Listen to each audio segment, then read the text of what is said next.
മാഞ്ഞു പോകുമ്പോൾ അടുത്ത ഒരു ഡയഗ്നോസ്റ്റിക് കെയറിൻ്റെ സ്വപ്നങ്ങളും പ്രതീക്ഷയുമായിട്ട് നമ്മൾ എൻ്റെ ഒരു പടിവാതിക്കൽ നിൽക്കുകയാണ് നമ്മൾ. അപ്പോൾ ലയൺ അടുത്ത district governor designate lion Anil പ്രവർത്തനത്തിൻ്റെയും ഇതിനെക്കുറിച്ച് ഡിസ്കസ് ചെയ്യാനും അതിനെക്കുറിച്ചുള്ള ഒരു അഭിപ്രായങ്ങളും ഇതെല്ലാം നമുക്ക് ചെയ്യാൻ വേണ്ടി പ്രോജക്റ്റുകൾ ഡിസ്ട്രിക്റ്റിലായി അടുത്ത വർഷം വരുന്ന പ്രോജക്റ്റുകളെ കുറിച്ചും നമുക്ക് ഡിസ്കസ് ചെയ്യാനുള്ള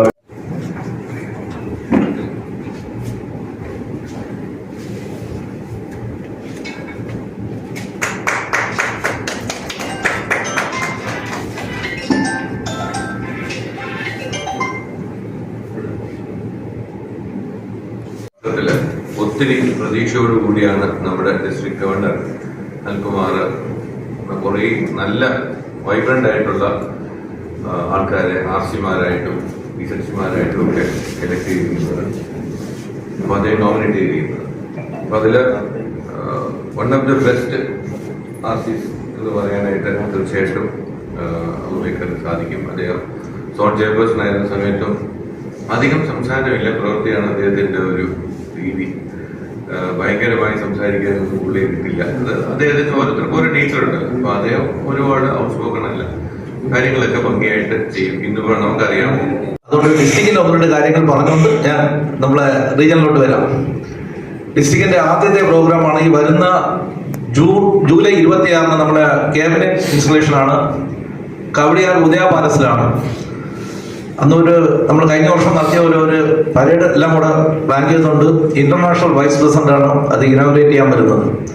അപ്പോൾ നിങ്ങളെ എല്ലാവരും അതിൽ ARS എടുത്ത് ആ പ്രോഗ്രാമിൽ പങ്കെടുത്ത് വിജയിക്കണമെന്ന് ആദ്യമേ നിങ്ങളുടെ ഓരോരുത്തരോട് ഞാൻ അഭ്യർത്ഥിക്കുന്നു.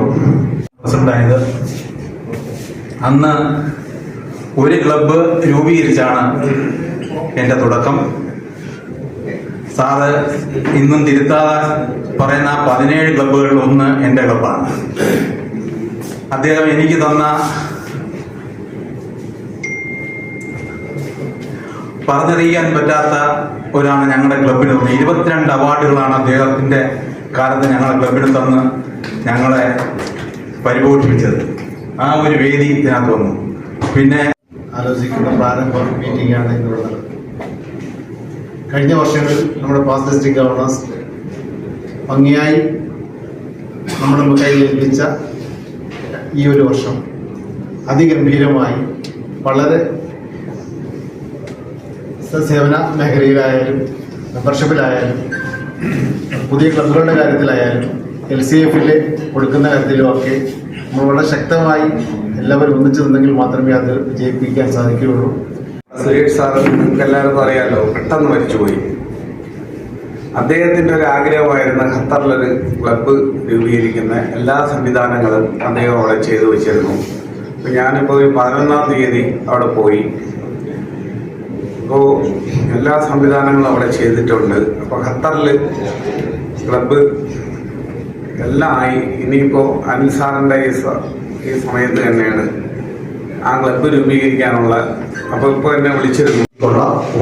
എല്ലാം അവസാനിക്കാൻ സമയമായി. അവിടെ ഒരു മീറ്റിംഗ് കഴിഞ്ഞിട്ടായിരുന്നു, അവിടെ തീർന്നു. ഓക്കെ, പ്രിയപ്പെട്ട താങ്ക്സ് സുഹൃത്തുക്കളെ, നമ്മുടെ ഇന്റർനാഷണലിന്റെ ഈ വർഷത്തെ ഏറ്റവും മെയിൻ ടാർഗറ്റ് 2026-27 ഏറ്റവും പ്രധാനപ്പെട്ട ലക്ഷ്യം നമ്മുടെ മെമ്പർഷിപ്പ് കൂട്ടാനുള്ളതാണ്. 3 പേരെ അഡീഷൻ അവർ പറയുന്നുണ്ട്. ആൻഡ് എക്സ്പെക്ടിങ് ബൈ 26-27 ലാസ്റ്റ് ആകുമ്പോൾ ഒരു 50 മെമ്പർഷിപ്പ്, ടോട്ടൽ മെമ്പർഷിപ്പ് 50 ആക്കാൻ. DG ഡിസ്ട്രിക്ട് അടുത്ത മാർച്ചിൽ ഓൾറെഡി ഡിസൈഡഡ് ആണ്. LCF they will be contributing $1,000. Nedumangad sponsor ചെയ്ത ക്ലബ്ബുകളാണ്. നമ്മളൊരു കുടുംബം പോലെയാണ് എല്ലാ കാര്യങ്ങളും ചെയ്ത് മുന്നോട്ട് പോകുന്നത്. ഇപ്പോൾ കൂടെ വന്നിട്ടുള്ളത് ഡയമണ്ട് ക്ലബ്ബാണ്. ഡയമണ്ട് ക്ലബിലും നല്ലൊരു ഭാഗം അംഗങ്ങൾ നെടുമങ്ങാടുള്ളവരാണ്. അവർക്കും എല്ലാവർക്കും പരസ്പരം അറിയാനുള്ളവരാണ്. അപ്പോൾ ഡയമണ്ട് ക്ലബിൻ്റെ നിലവിൽ 47 അംഗങ്ങളാണുള്ളത്. അതിൽ 5 പേര് ഡ്രോപ്പ് ആകുന്നു. പറഞ്ഞിട്ടുണ്ട്. 5 പേരെ പുതുതായിട്ട് ചേർക്കുമെന്ന് പറഞ്ഞിട്ടുണ്ട്. ഗ്ലോബൽ പ്രോസസ്സിലെ പ്രൈവറ്റ് 10 എണ്ണം, റിലീഫ് നഗർ 5, mission 10, employment 10, childhood cancer 2, youth empowerment 5, disaster relief ചെയ്തോളാൻ പറഞ്ഞിട്ടുണ്ട്. സമയം തന്നിരിക്കുന്നത് ഞാനിപ്പോ മീൻസ് 26-27 കൗൺസിൽ ഓഫ് ലാൻഡ് ലേഡീസിന്റെ സെക്രട്ടറി ഡെസിഗ്നേറ്റ് ആണ്. അപ്പൊ ഞങ്ങളുടെ ഒരു ഇൻസ്റ്റലേഷൻ പ്രോജക്റ്റ് ഉണ്ട്, സ്നേഹപുതപ്പ്. നിങ്ങളുടെ ബാക്കിൽ നിന്ന് ഞാൻ ജൂലൈ 1 തൊട്ട് അടുത്ത ജൂൺ 30 വരെ എന്ത് കാര്യത്തിന് ഞാൻ അങ്ങോട്ടേ വരത്തുള്ളൂ. നിങ്ങൾ ആരും ഇങ്ങോട്ട് വിളിക്കില്ല എന്നുള്ളത് എനിക്കറിയാം. അപ്പൊ ഞാൻ എന്തായാലും നിങ്ങളെ എല്ലാവരെയും ഞാൻ വിളിച്ചുകൊണ്ടിരിക്കും.